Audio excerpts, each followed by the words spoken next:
Hey, this is going to be an ECW review for the 7th of April, and ECW's kind of lost its way, what with them not caring about it in the build-up to WrestleMania.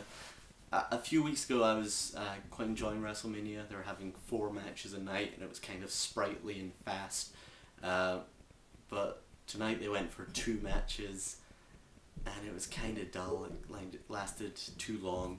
They've clearly got their priorities wrong. They've got the wrong men in the main event picture and the wrong men on the undercard.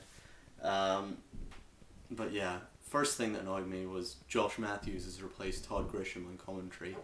And although I think Todd Grisham is utterly talentless, I did enjoy his relationship with Matt Striker, where Matt Striker would both educate and bully him throughout the show.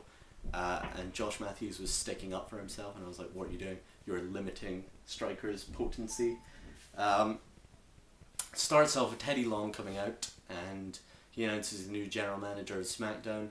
Quite how this benefits SmackDown, I don't know. I think a face GM, but that's a story for SmackDown itself.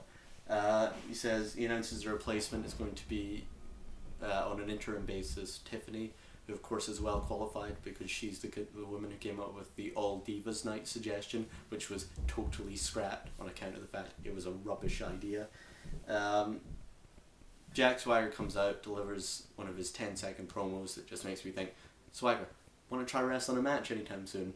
Where he says, there's one set of rules for me and there's one set of rules for everyone else. Tiffany says the only people she cares about is the WWE Universe, and on that note, she has decided to book this for us, an elimination chase match, which is basically a fatal 4-way where one man gets eliminated, then a triple threat where one man gets eliminated, then a singles match where one man gets eliminated, and a last man standing gets an ECW title shot at Backlash, which sounds fine, that sounds alright, but my problem is, of course, is the combatants, basically the people they've got in the main event picture at ECW.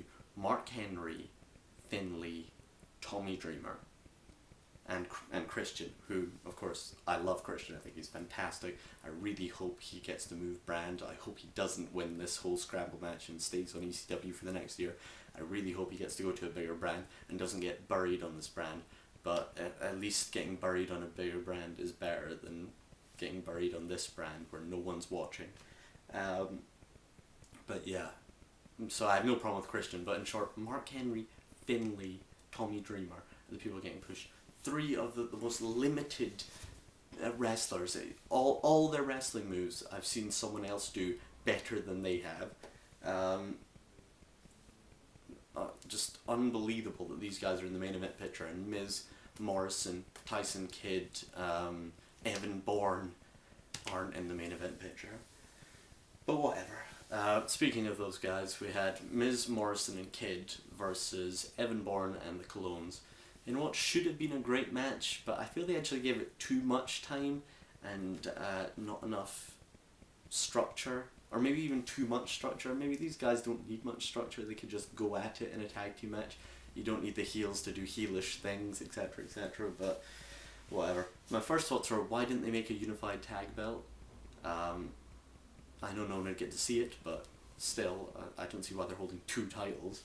And Josh Matthews once again said it was a bonus match at WrestleMania, just like Michael Cole. It wasn't a bonus match, right? You can't just say the words bonus match and expect me to forget the build-up to this match that I was really looking forward to. Yeah, I feel the Colones get quite a lot of criticism, which they don't deserve, because they're a very good tag team. And they're not just 2 good singles wrestlers, they're a very good tag team. They have lots of good tag team moves. And we saw a couple of those, a drop toe hold and a flying headbutt together. It was good. Primo is probably the guy who came out best from this match, which I wasn't really expecting. Because I like Primo, I think he's very good, but I think the other people in the match are better. But he definitely came out best from this match. He did that thing where he bounced from his head in the corner, and he had a nice flurry of offense. It was all very impressive. Yeah, basically my problem was, perhaps it was too much structure. One of the Colones got dominated by the heel team, and then later Evan Bourne got dominated by the heel team, and I was just like, this is just too slow for these guys. These guys are so good. I mean, you can have entertaining heel wrestlers. I didn't really, I didn't. It was getting kind of dull. It was getting really bogged down. Maybe I'm being overcritical of Evan Bourne here. I think it's just because I like him so much and I think he's so good. But he wasn't very good in this match, and he got the hot tag, so I was expecting him to clear house with a series of acrobatic kicks and then flips, etc., etc. But his timing was kind of off and it was kind of slow, and yeah, it just didn't look as good. So I was a little bit disappointed, and he only did one ridiculously crazy high flying move. I know I shouldn't criticize him for this, but I'm going to anyway. A Hurricane Ran over the top rope, which wasn't impressive, but I just wanted more. Maybe I'm just greedy. And then he got dominated by the heels for a while. Anyway, all breaks down in the end. Tyson Kidd goes for the springboard elbow drop, and Primo rolls out the way, hits the backstabber, tags in Evan Bourne, who does the shooting star press, and they get the win.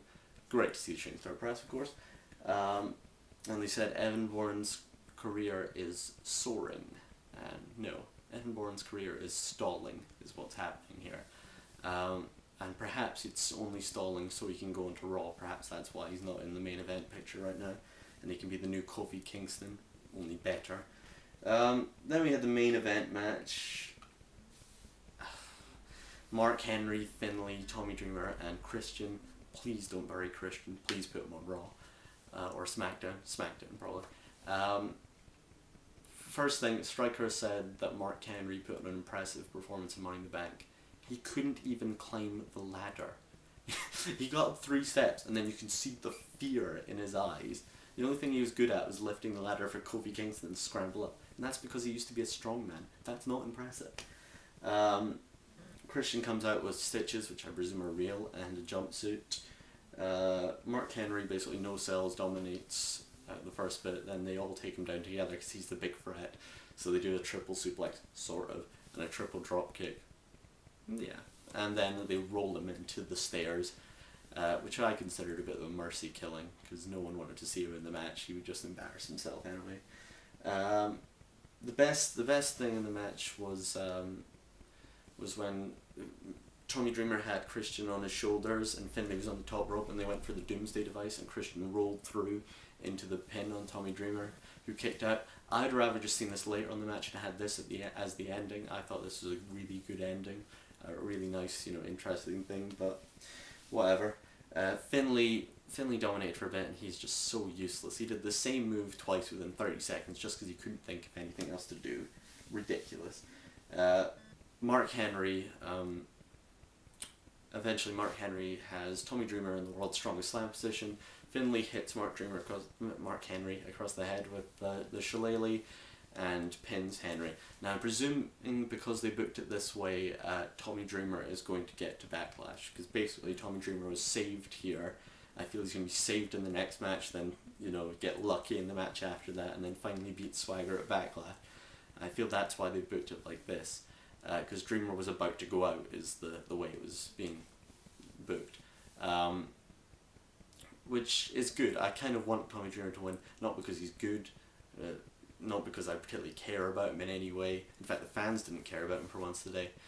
Just because I don't want it to be Christian, who's obviously the most credible contender, because I want him off ECW. But all in all, fairly boring episode of ECW. Matches were too long, not enough of them, not enough talent on display. But yeah, it was fairly dull. It should have been so much better with that triple 3-man tag match, but whatever. Anyway, feel free to comment, rate, ask questions, subscribe, and I'll see you for a TNA review or a SmackDown review, depending on whether you watch TNA or not, I suppose. Okay, bye.